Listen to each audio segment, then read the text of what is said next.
Morning Musings by Melinda. I hope you all had a happy weekend and are starting to make movement in your life because New Year hasn't changed a whole lot of things, has it? And that's our musing today. Lisa Annabelle Shoemaker said she wanted me to talk about clearing yourself from all of the heaviness of the past year and beginning the new year in a fresh place. And the truth is that we still are kind of feeling stuck. We still haven't made as much movement as we would like to get this pandemic under control.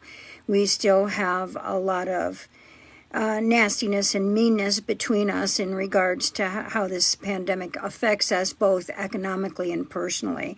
We're all suffering a little bit from post-traumatic stress indeed, and our children, of course, are the ones that will suffer from that the most because they've had to change routines on a continuous basis, whether they're going to school, whether they're going to hybrid school, whether they're working from home.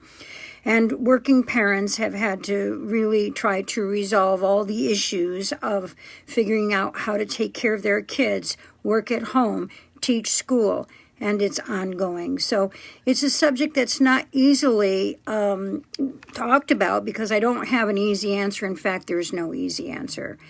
I think the most important thing that we can do right now is continue to have hope, to stay in some form of balance, not go far left, not go far right, not buy into any conspiracy theories, just stay steady on the course as a group of humans. That's what we need to do in order to not only survive this, but move into a place of thriving. We have to have hope that human nature will prevail. The kindness, the goodness of our hearts, the way that we care about each other as human beings will prevail. We have to keep that feeling of hope going and alive. Remember that we all exist on a vibrational frequency, the energy of our vibration. And if we can all vibrate out to that hopeful feeling of being connected and working through this together, then we absolutely will work through this together. So we have to figure out how to get rid of some of the angry feelings we may have, whether we're on one side or the other, some of the fearful feelings that we may have, some of the things that are being planted into our collective consciousness that may not be true. We have to sort out and find the common sense value of it all. So I think the first and foremost, Lisa, is that we have to keep hope alive in order to clear the heaviness of the past year that seems to continue to follow us through this year. There are many things that we can do to help us with making movement as we continue. One is order and routine. The truth is that human beings need order and routine in order to thrive. So going to bed at the same time every night, getting up at the same time every morning, whether you are still working or not, whether you are working from home or not. One of the things that my younger sister, Lisa, said to me one day that impressed me is that she gets up every morning and gets dressed and puts her makeup on and has this routine. And some days she doesn't even see anybody. Other than maybe on FaceTime, I don't know. But the truth is that she's not working and she's stuck at home. And I found great admiration for that because many people, when they are stuck at home, not seeing people, don't take care of themselves, don't put the extra effort in to feel good from the outside in. Maybe sometimes we have to do that. But routine is important. Making sure that as you embrace your routine, it's not too rigid, that your boundaries aren't too rigid for yourself and they're not too porous for yourself. Boundaries is a critical part of spirituality and working through this situation, both for self-motivation and when others are bombarding you with negativity. Boundaries are so important. So we get through this by keeping our boundaries strong, by keeping a regular routine, by handling things with some order in our life.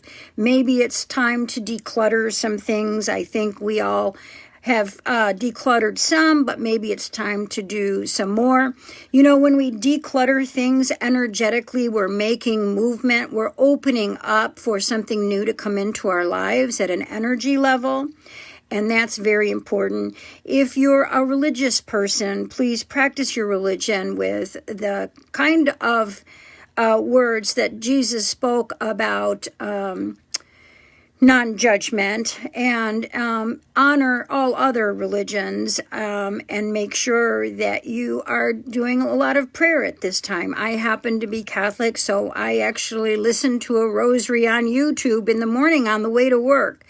And that's my prayer time. It takes me about 25 minutes to get to work. It takes about 25 minutes for the rosary to be completed on YouTube. I can talk right along with it.